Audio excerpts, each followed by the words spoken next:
Let's talk about Yellowjackets Season 3, Episode 3, which by far has some of the best imagery I've seen in the whole show. So the episode started with Mari coping in a cave, singing Too Sexy, and Coach and Mari having a moment of sorts. At a point, we see Mari trying to be really nice to Coach, like really nice. But Coach just basically comes out and says, you know what, Mari? I'm gay. I don't know what the hell you're thinking here. But we see that both of them end up having a heart-to-heart, or so I believe, but we'll talk about that in a bit. Anyways, we end up seeing that both of them end up macing each other after Mari does mace Coach first, as I don't know what she tries to do, as she says. She doesn't even have a plan, and they both end up on the floor. So one of the first things we see in this episode is that Van's cancer has stopped spreading and growing, and she might be in remission according to the doctor. But we also see that Lottie's still at Shauna, so Shauna's still dealing with all of that as well. Now, one of the things we see back at the cave with Coach and Mari is that Coach is still trying to reel with everything that has happened and trying to figure out why this would happen. As he said, he just grew up in the suburbs. He started hearing those weird noises that have been going around the wilderness for some bit now, and I'm really wondering if Yellowjackets is dealing with some supernatural stuff, because at first, in the first couple of seasons, it was like debated, right? Is this really happening, or is this all in their heads? Or could it just be all in their heads because they're going through it as well? That's a big possibility there as well. Back in the present world, we see that Lottie and Callie are starting to hang out a bit more. And of course, Shauna's not really for this, so they have to kind of sneak around and do this because Callie is sort of interested in Lottie, and Lottie as well is interested in Callie, almost taking a sort of like apprenticeship type vibe right here, right? Because it seems that Lottie feels that Callie is sort of like the next in line according to her. We see that she even shoplifts with Callie, so I don't think Shauna's gonna be too happy about that. We do see Misty and Shauna hanging out though. This is after Misty calls up Shauna that she has some important information. It was more of an excuse for them to hang out. As we know, Misty has been feeling a bit left out. She doesn't feel that the group's there for her. And of course, after Walter's whole speech to her, I think she wants to put it to the test. It doesn't go as planned because we eventually see that Misty and Shauna, as they're going out to buy a basket for the two people that Shauna messed up the whole deal with Jeff and everything with, that Shauna's brake stopped working for some reason, and Shauna blames it on Misty. Misty said it wasn't her. Shauna takes it a step further and says that Misty was the one putting the phone in the bathroom when she was out with Jeff in order for her to just have some more things to do, as she says, because Misty is a psycho in her eyes. Have a falling out, and Misty gets out of there. She's done. She goes back to Caligula. She burns the photo of the group, and she's done with this whole situation right here. So I think Misty really is going to isolate herself a bit more, but I think we could see her eventually trying to really uncover what's happening in an effort to get back good with the group, right? Because that's what Misty always does. She wants to be able to be the one that's seen as the hero, so we might see Misty trying to figure out that phone thing with Shauna as well. Back with Van and Ty, we see that Van comes to tell Ty about her cancer being in remission possibly, and then Ty tells Van the truth about the waiter, and she says that the waiter was a sacrifice. That's according to Ty. To Van's horror, as she witnesses Ty light up a candle and talk about the wilderness again, Ty really is seemingly losing it. Later that night, they eventually are watching some reruns that Van has taped over the years of Pee-wee's Playhouse, and thus a commercial comes on that shows the no-eyed face man. And this no-eyed face man is in a commercial for Ozzy's ice cream parlor. Decides to go out there with Van to figure out what's going on here. Van doesn't get what Ty's trying to look for here anyways, as this place has been closed down. But when they both enter the building, they see a coyote eat a bunny, and they say that it still wants more, seemingly talking about the wilderness still wanting more sacrifice. So Natalie wasn't enough, the waiter wasn't enough. How many sacrifices do we need?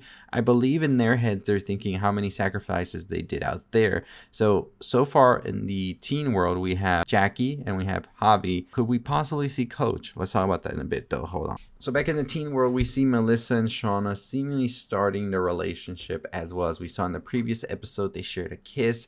Now comes the awkward phase where they have to get to know each other right after that kiss. But we do see that Mari comes back before they can even start their relationship, right? Mari comes and tells them that she fell and she dislocated her knee, but she's good now. They start questioning her a bit more, and then she finally just cracks and says, you know what, Coach helped me. That's what it is, and he's living in a cave. And I was just like, what? Because Coach had just let Mari go not too long ago. He had said to promise not to say anything. Coach gave Mari hot chocolate. Coach helped her with her knee. He got her out of there. He fed her bat, even though bat doesn't sound too appetizing, but he fed her bat, and they were cool, right? We thought they were cool. And I was just like, Mari, what are you doing right here, right now, right? What are you getting from this? I want to know. But of course, I think she wants to gain points with the group and sort of be seen as more important, as she feels kind of like ostracized with the whole Shauna thing. They both got in trouble for it. So I think Mari's trying to be like, I gave y'all coach, so I think I should get some better treatment around here. So I think that's what Mari's whole plan is here. We eventually see that Natalie and Misty are kind of on the fence about it, because I think they still have like a soft spot for Coach, but the rest of the group, they want to get Coach. They believe it was Coach that burned down the cabin, so they must get retribution on Coach. We see the group go to find the cave, which they eventually do. There's two paths though that lead to Coach, potentially, so they decide to split up. One side we have Shauna and also Van and Akilah going in there, and then the other one we have the rest of the group with Natalie leading. However, when Van, Shauna, and Akilah go into their side of the cave, a gas is seemingly there, we find out later, that causes them to hallucinate and poison them pretty much. And in these hallucinations, we see Van have a hallucination of her at the cabin and seeing the cabin burning. And that goes back to my theory that Van knows exactly what happened to the cabin. I don't think it was Van that burned the cabin. I think it has something to do with Ty, and I think Van has been covering that up. This might be guilt that she feels about it all. We see Akilah have a dream or hallucination about the animal she's raising, and also a llama comes to speak to her and tells her that the wilderness wants what it wants, and it's gonna take it by whatever means necessary, as we see Akilah get like dragged into the floor. We also see Shauna have a hallucination about her dead baby and the baby calling out to her, but she can't get to it. She's just stuck in this sort of limbo because she will never be with that baby. I think that these are sort of guilts or sort of dreams of theirs, so that's why I really think Van's dream is important to note. It has to deal with the fire, because I think Van knows what happened with the fire. She's covering it up because she's trying to protect either herself or Ty. That's my theory I had in the previous video I did for my theories on season 3 this episode. So eventually we see that they have a dream about Jackie, with Jackie and this bracelet, and I think that bracelet kind of symbolizes what Jackie has gone through. We see that Lottie is like their teacher as well, and sort of trying to guide them to do what they need to do apparently.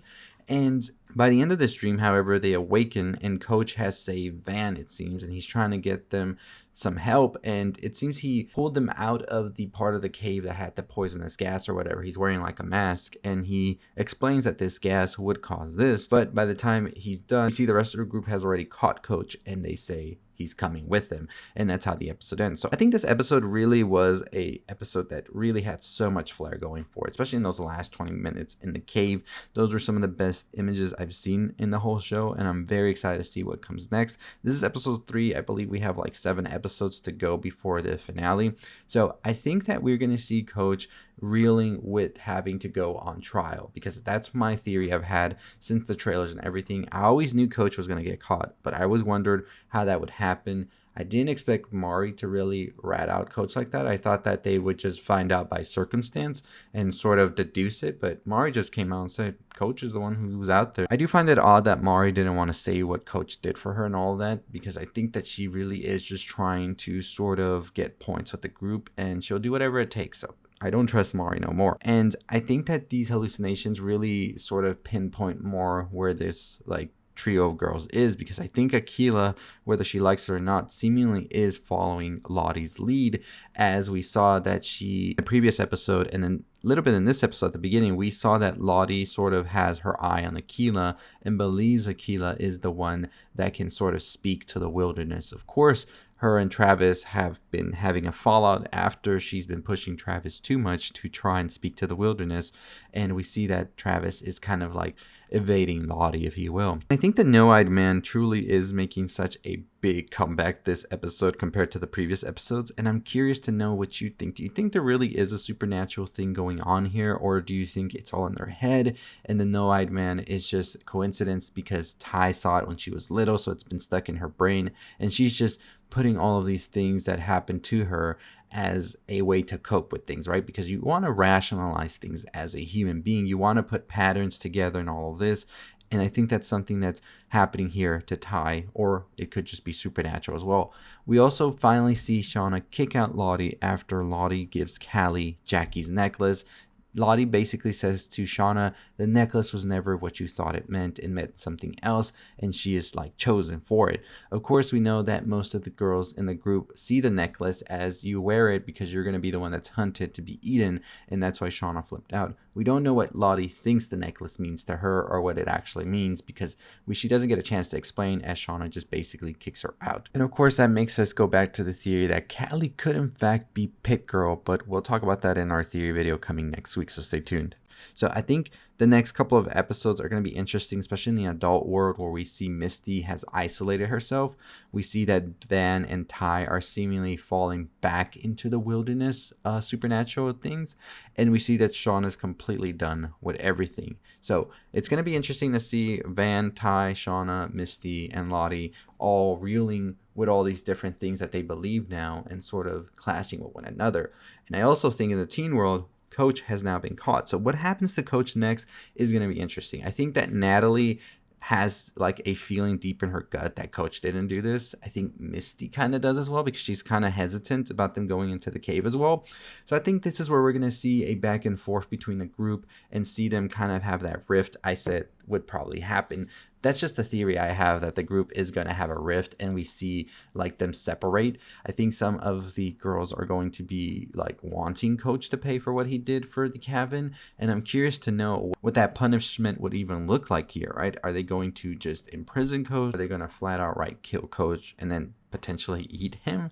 That's what I'm thinking, because they haven't done any cannibalism at all. It hasn't even been talked about. It's kind of like they don't even want to address it anymore. So that's the big question here I have. What do you think is happening with Coach? I think he's going to be put on trial, but I also think that Van and Ty are hiding something, but I don't think Ty really realizes what it is just yet, because in my theory, I said that Ty might have burned the cabin down accidentally during her sleepwalking phases, and Van's covering it up for her because of course they have this like love for one another. I think the Shauna vision really cut deep as well. That was truly heartbreaking to see, and it really showcases just how amazing this like team behind Yellowjackets and everything is, as well as the actress Sophie. So I'm very excited to see more of this like evolve throughout the season, because I think it's really an interesting choice they're doing with trauma and everything throughout, especially in this season for sure. So let me know your thoughts and opinions on season 3 episode 3. We will talk more theories about what could come in season